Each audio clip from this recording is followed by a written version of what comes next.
حضرت خواجہ غلام فرید رحمۃ اللہ کا سالانہ 3 روزہ 122واں عرس مبارک کوٹ مٹھن شریف میں جاری، جس میں لاکھوں کی تعداد میں عاشقان رسول نے شرکت کی۔ سجادہ نشین دربار عالیہ خواجہ محمد عامر، خواجہ محمد غلام فرید، خواجہ معین الدین، خواجہ راول نے دربار خواجہ غلام فرید پر صدارت فرمائی۔ مزید دیکھتے ہیں نوید کمبو کی اس رپورٹ میں۔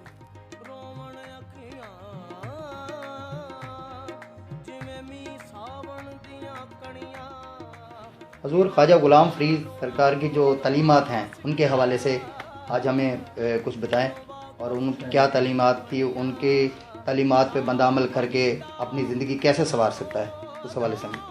بسم اللہ الرحمن الرحیم۔ سلطان العاشقین حضرت خواجہ غلام فرید رحمۃ اللہ علیہ تعالیٰ کا اس وقت 122واں عرس کوٹ مٹھن شریف میں جاری ہے۔ یہ ہمارا پورا جو ساؤتھ پنجاب کا ریجن ہے، سب سے بڑا یہ روحانی اجتماع ہے، اور حضرت خواجہ غلام فرید رحمۃ اللہ علیہ کا جو کلام ہے وہ آفاقی کلام ہے، اور اس میں آپ کو عرض کروں کہ یہ جو اولیاء کرام ہیں، بزرگان دین ہیں، ان کے جو کلام دل پہ اثر رکھتے ہیں۔ یہ ایک بات بھی کہہ دیتے ہیں کہ ہم گھنٹوں تقریر میں وہ نہیں بیان کر سکتے۔ مثلا میں آپ کو بتاؤں کہ یہ پورا کا پورا عمل لاہ عمل دیتے ہیں بزرگان دین۔ حضرت خواجہ غلام فرید رحمۃ اللہ علیہ نے بھی ایک شعر میں جو ہے نا ایک زندگی گزارنے کا لوگوں کو لاہ عمل بتایا۔ مثلا میں آپ کو یہاں پہ بتاؤں کہ خواجہ فرماتے ہیں، فاش فرید اے واز سوڑا تو عالم جاہد شاہ گدا کو، جے کوئی چاہے فقر فنا کو اپنے آپ کو بولے۔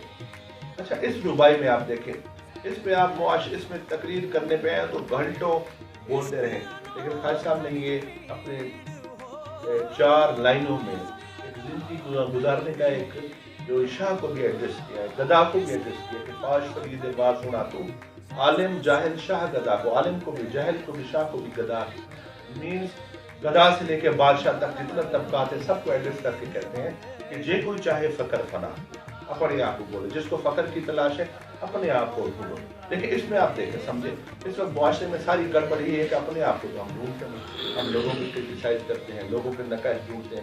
اولیاء کرام کی تعلیمات بالکل ان کے صریحاً مختلف ہیں۔ اولیاء کرام خود سے شروع کرتے ہیں، اس لیے خواجہ صاحب نے بھی یہی فرمایا کہ اپنے آپ کو بولو، اپنے آپ کو ڈھونڈو۔ جب اپنے آپ کو ڈھونڈ لو تو سارے، اب آپ غور فرمائیں کہ اگر ہم اپنے آپ کو ڈھونڈنے لگ جائیں، اپنے آپ کی کوتاہیاں دیکھیں، اپنی اصلاح کریں تو دنیا جنت بن جائے۔ اسی طرح میں آپ کو بتاتا ہوں کہ 100 مسائل ہیں، معاملات ہیں، کسی کو کیا ٹینشن، کسی کو بے روزگاری کی ٹینشن، کسی کو ایگزام کی ٹینشن، کوئی کو تنگ دستی ہے، کہیں پہ کوئی جھگڑے ہیں، کوئی ایگزام میں فیل ہو رہا ہے، کہیں کوئی بندہ اپنی منزل سے پہنچ نہیں پاتا، تو ان کے لیے خواجہ صاحب کا دیکھیں جو پیغام ہے بہت مشہور زمانہ کہ خوش تھی فریدا شاد ول، دکھڑے کو نہ کر یاد ول، جھوکاں تھی سن آباد ول، کہ نئے نواندی حکمنی۔ اب اس میں لیسن دیکھیں، اب اس کو لیسن دیکھ لیں۔ خواجہ صاحب کا یہ شعر جو ہے نا ایسے مرجھائے چہروں کو خوش کر دیتے، جب یہ پڑھتے ہیں امید جاگتی ہے، امید روشن ہوتی ہے۔ اللہ تعالیٰ بھی مایوسی کو پسند نہیں کرتے۔ لیکن یہ جو اولیاء کرام ہے ان کی تعلیمات ہے بالکل ایسے جیسے کہ نبی پاک علیہ الصلوۃ والسلام کے جو تعلیمات ہیں، سمجھائے انہیں اس انداز میں ہے جو سادہ لفظ ہے، لوگوں کو سمجھ آئے۔ اب اسی کو دیکھتے ہیں، اللہ تعالیٰ نے کہا مایوسی برا ہے، خواجہ بھی یہ کہتے ہیں خوشتی فریدا شاد ول، ٹکڑے گناہ کر یاد ول، جھوکاں تھی سے ناباد ول، نئے نمان حکمنی۔ بہت سے لوگ ایسے جو پریشان ہیں تو ان کو امید بندھ جاتی ہے۔ خاصا فرماتے ہیں کہ یہ دریا جو ہے ایک سمت کمی نہیں بہتا، اس اٹ مینس کہ وقت ایک جیسا نہیں رہتا کہ آج اگر آپ کرائسس میں ہیں تو کل سے نکل جائیں گے، آج اگر آپ مشکلات میں ہیں تو کل سے نکل جائیں گے، آج اگر آپ مصیبت میں ہیں تو کل سے نکل جائیں گے۔ ورنہ آپ دیکھیں لوگ خودکشی کیوں کر لیتے ہیں، لوگ اپنی زندگی کے خاتمہ کیوں کر لیتے ہیں، ابھی کالا پتھر کرے لوگ عورتیں پی لیتی ہیں، وہ مایوسی آ جاتی ہے۔ تو خواجہ صاحب کی شاعری مایوسی کو نکالتی ہے۔ اسی طرح میں آپ کو اور بتاؤں، خواجہ صاحب نے نواب بہاول کو خط لکھا، نواب صادق محمد خان کسی مسئلے پہ کوئی آدمی آیا، اس نے کہا نواب صاحب نے زیادتی ہے، تو خواجہ صاحب نے ایک لائن کا خط لکھا، نواب صادق محمد خان زیر تھی زبر نہ بڑھ مت پیش آبی۔ سید یوسف گیلانی صاحب جو ہیں، جو سابق وزیر اعظم رہے ہیں، پاکستان کے لانگسٹ ٹرم وزیر اعظم، وہ اکثر جب وزیر اعظم تھے تو یہ شعر پڑھتے ہوتے تھے، وہ کہتے تھے یہ خواجہ صاحب کا جو شعر ہے یہ ہمارے لیے بھی مشورہ ہے، یہ آج کے نواب، آج کے ہیڈ آف اسٹیٹ اور آج کے حکمران کے لیے بھی مشورہ ہے، چاہے وہ وزیر اعظم ہے، چاہے صدر ہے، چاہے ڈی سی ہے، یعنی جو بھی صاحب اقتدار ہے۔ خواجہ صاحب نے اس کو ایڈریس کیا کہ زیر تھی زبر نہ بڑھ مت پیش آبی۔ اٹ مینس نیاز بندی اختیار کرو, زبر نہ کرو, تکبر نہ کرو, متا پیش آوی. یہ نہ ہو کہ آگے پھر آپ کو پیش آنا ہے. آپ دیکھیں اپنی سیاست پہ پاکستان میں دیکھ لیں, اگر کسی نے تکبر کیا تو مشکلات سے بھی گزرا. دنیا کی سیاست کو دیکھ لیں. یہ دیکھیں, یہ چھوٹی چھوٹی باتیں ہیں نا, یہ جو فکر ہے, یہی تو وجہ ہے کہ آج کتنا یونیورسٹیز میں خواجہ صاحب کی تعلیمات پہ خواجہ فرید چیئر قائم ہے, اور جناب بیرون ملک بھی یہ جو پیلو پکیانیا رلی آ رہی ہے رشین ممالک میں آرتھوڈیکس جو ہے انہوں نے اپنے کورس میں شامل کیا. اسی طرح بہت سے جرمن میں ٹرانسلیٹ ہوا ہے خواجہ. آج کے عرص میں ڈینمارک سے ایک بینڈ آئے ہوئے ہیں, ابھی آپ سنیں گے ان شاء اللہ تعالیٰ. پرفارم کریں گے خواجہ, اثر کرتا ہے تو لوگ ڈینمارک سے آتے ہیں. یہ ساری چیزیں ہیں. رانا صاحب میرے ساتھ بیٹھے ہیں, تو میرے دوست ہیں, بھائی ہیں, انگلینڈ میں ساری زندگی گزاری, خواجہ صاحب کی تعلیمات سے انسپائر ہے. یہ ایسے بزرگان کی تعلیمات, پڑھے لکھوں سے لوگ, سمپل سے سمپل لوگ جو ہیں, ہر کسی کے لیے جو ہے, آپ چاہے انگریز ہیں, چاہے کسی مذہب سے تعلق رکھتے ہیں.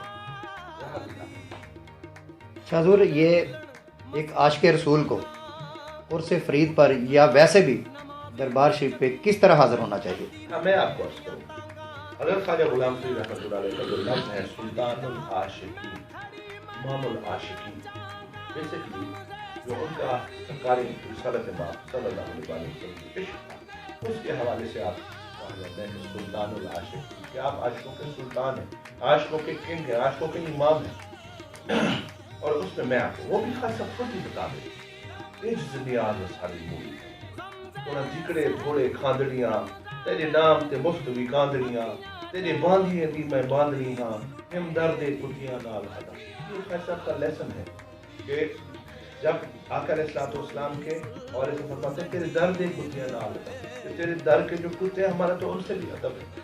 یہ ادب کی ایک کرینہ ہے جو خاصا میں, جب ظاہر آپ اس ہستی کے دربار پہ جائیں جو ادب کا اتنا بڑا استاد ہے, جو حضور سرکار مدینہ صلی اللہ علیہ وسلم کہتے ہیں تیرے در دیے کتیاں نال ہدا, وہاں سونا ڈھونا یار سجن, وہاں سامل ہو حجاز وطن, علیق فرید کا بیت حضم, ہمروز ازل دوتان طلب. تو سرکار کی جو ساری زندگی ہے عشق رسول میں گزری ہے, اور ساری زندگی فرماتے ہیں میرا عشق بھی تو, میرا یار بھی تو. یہ مشہور زمانہ کلام ہے, پوری دنیا میں بڑا سنا جاتا ہے.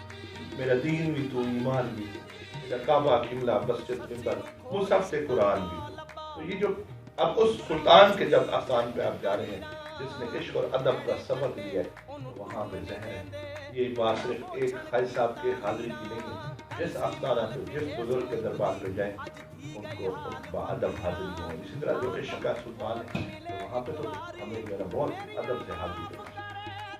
حضور, خواجہ غلام فرید رحمۃ اللہ تعالیٰ علیہ کی ساری زندگی جو گزری ہے, حیات ان کی, وہ اسی جگہ پہ گزری ہے یا پہلے آپ اور جگہ پہ تشریف فرما تھے؟ حضرت خواجہ غلام فرید رحمۃ اللہ علیہ کی دیکھیں 57 سال کی عمر میں وصال ہو گیا تھا, بہت چھوٹی عمر تھی. بابا بلے شاہ صاحب 120 سال آپ کے عمر, چاچڑے کی پیدائش ہے آپ کی, چاچڑا کا یہ سال 18 سال روڈ میں گزارے, باقی کرسچن شریف میں بھی اور اجمیر شریف میں بھی, اور سعودی عرب بھی گئے, جو ہے بمبے اور دہلی اور لاہور اور ملتان. تو یہ سب کی جو ہے نا بہت زیادہ علم ہے. تو کرسچن شریف میں جب عرس ہوتے تھے, کیونکہ مزارات ساری جب ان کے والد گرامی کا مزار ادھر, ان کے دادا کے ادھر, ان کے پردادا کے ادھر, ان کا اب تیرے کوٹ مشن میں خود کو آرام فرمائے تو تاجدار کوٹ مشن بنے. تو اب تو سارا یہاں پہ فوکس نہیں ہو گیا نا. خواجہ صاحب حیات تھے تو چاچڑا شریف میں قیام پذیر تھے, تو چاچڑا کا بھی اس طور پہ بڑا وہ تھا. تو ابھی خواجہ صاحب کا مزار یہ ہے تو وہ سارا فوکس ہو گیا. حضور, اکثر جو ہم شعر سنتے ہیں کہ خلقت کو جیندی گولے ہر دم فرید دے کولے, اس کا مفہوم کیا ہے, اس کا مطلب کیا ہے؟ دیکھیں, خلقت کو جیندی گولے ہر دم فرید دے, یہ ایک خواجہ صاحب کو احسان جو سرکار رسالت باب صلی اللہ علیہ وسلم کے جو ہے عشق میں اللہ تعالیٰ نے عطا کیا. کیونکہ وہ سلطان العاشقین تھے تو اللہ تعالیٰ نے انہیں ان کے مزار کو بھی اور ان کی ذات کو مرجع بنایا فیض کا. تو دنیا بھاگتی ہے, وہ کیسا کہتے تھے دنیا, اچھا آپ دیکھیں کہ دنیا جن جن چیزوں کے پاس بھاگتی, اس میں دیکھیں اس پہ اور اس میں کئی لکھنے والوں نے مختلف اینگل سے لکھا ہے. مثلا ایک یہ ہے کہ خواجہ فرماتے ہیں ہر ہر یوم بصر حدید وے ہر وقت یار ہوتی. تو ان کا یار جب ان کی یاری کا ذکر کرتے ہیں اور عشق کا ذکر کرتے ہیں تو آقا کی ذات مبارکہ کے بارے میں کرتے ہیں. ہر وقت یار ہوتی ہے. تو کچھ لوگوں نے خواجہ صاحب کے کو سمجھنے کے لیے بھی خواجہ صاحب جیسی فراست چاہیے. تو کچھ لوگوں نے اس کو اس اینگل سے دیکھا ہے کہ خلقت تجھے دی گول ہے ہر دم فرید نے کل. دنیا کو آقا کی تلاش ہے. تو وہ جو آقا جو ہے وہ ہر وقت